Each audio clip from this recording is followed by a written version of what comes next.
O estado do Rio de Janeiro, com as suas mais de 1.000 favelas catalogadas e em velocidade acelerada de expansão, contando, dentro do espaço geográfico dessas zonas, inúmeros grupos narcoterroristas que fazem uso da força contra os meios de segurança estaduais e federais para garantir o controle territorial, o comércio ilegal de drogas, facilitação à prostituição infantil e servindo como um grande corredor internacional para o recebimento e envio de armamentos, peças de reposição aos mesmos, além de, obviamente, o escoamento de narcóticos para outras partes do mundo.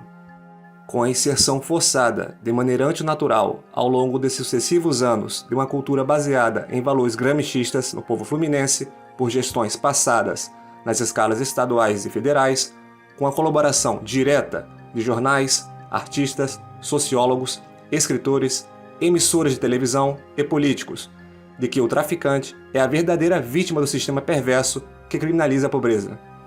Criando dessa forma, de maneira lenta e gradual, o apoio da parcela significativa de admiração da sociedade civil fluminense aos aspectos que direcionam a adoração e reverência à figura do traficante e as atividades envolvendo o tráfico de drogas, se concretizando, no atual momento, que o indivíduo traficante é visto, entre os mais novos, como a figura a ser seguida, entre as mulheres, como a figura de desejo e entre os homens, a figura de hombridade e respeito.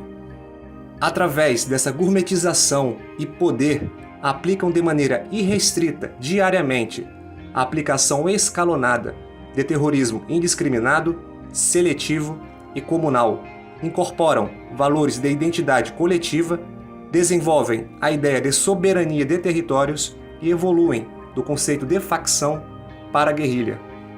A situação chegou a uma dimensão tão grotesca que o conceito pátrio brasileiro ou gentílico fluminense tornaram-se secundários, com muitos moradores dessas zonas, mesmo nunca antes segurando um armamento, identificando-se como pertencentes ao narcogrupo X ou Y, inclusive adotando dialetos, tendências de moda, gestos e fidelização.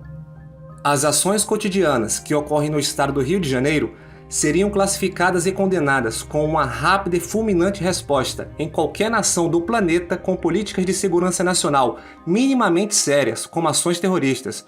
Ou os senhores e senhoras acreditam que derrubar helicópteros, invadir redes hoteleiras, alvejar aeronaves de transportes civis e controlar espaços territoriais da República são ações, digamos, normais?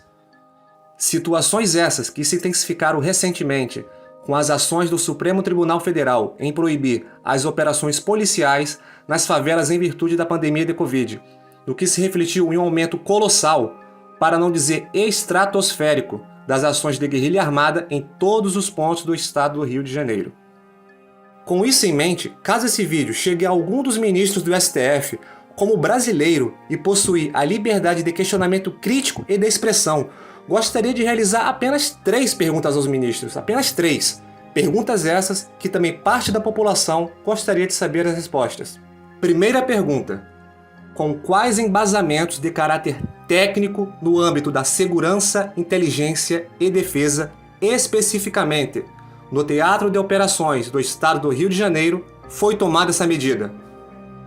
Segunda pergunta: para tomar uma medida dessa natureza que afeta diretamente os mais de 17 milhões, eu digo 17 milhões de habitantes do estado do Rio de Janeiro, provavelmente todos os ministros, eu digo todos os ministros, até por ocuparem cargos de tamanha relevância ao país, acredito eu que em algum momento de suas carreiras já realizaram por livre e espontânea vontade o acompanhamento presencial com as tropas policiais e militares nos teatros de operações, seja por meio de garantia da lei da ordem, seja por intervenção federal, em áreas como o Complexo do Alemão, Maré, Chapadão, Salgueiro, entre outros, acredito eu, até para poderem ter o conhecimento e embasamento in loco das causas e dificuldades que ali se transcendem.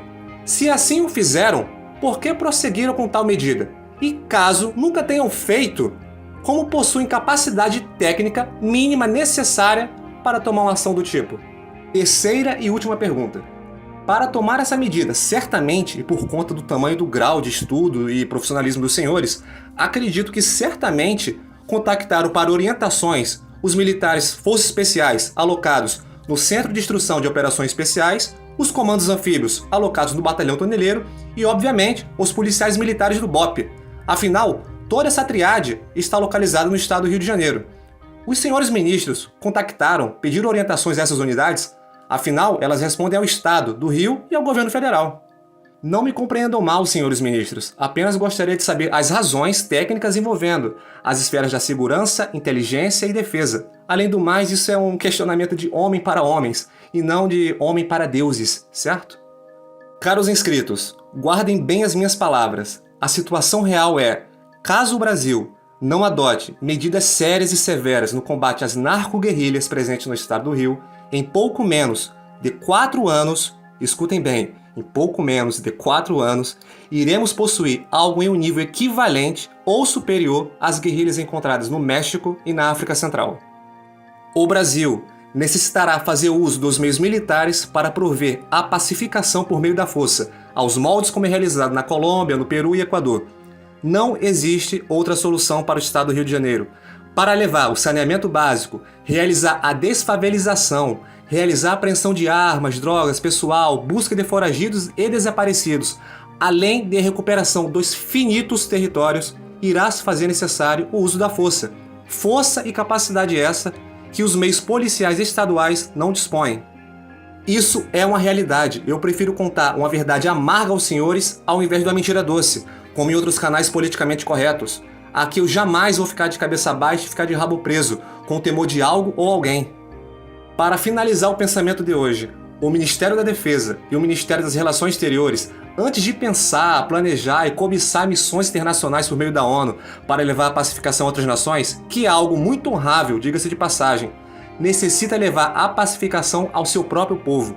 O nosso Haiti, República Centro-Africana, Congo está bem aqui, debaixo dos nossos olhos, e se fortificando a todo minuto, pois nunca foi feito ações energéticas contra os mesmos, aos moldes de um combate sério ao narcoterrorismo.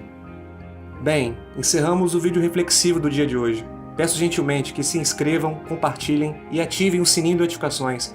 Dessa forma vocês incentivam e colaboram muito para o prosseguimento do meu trabalho.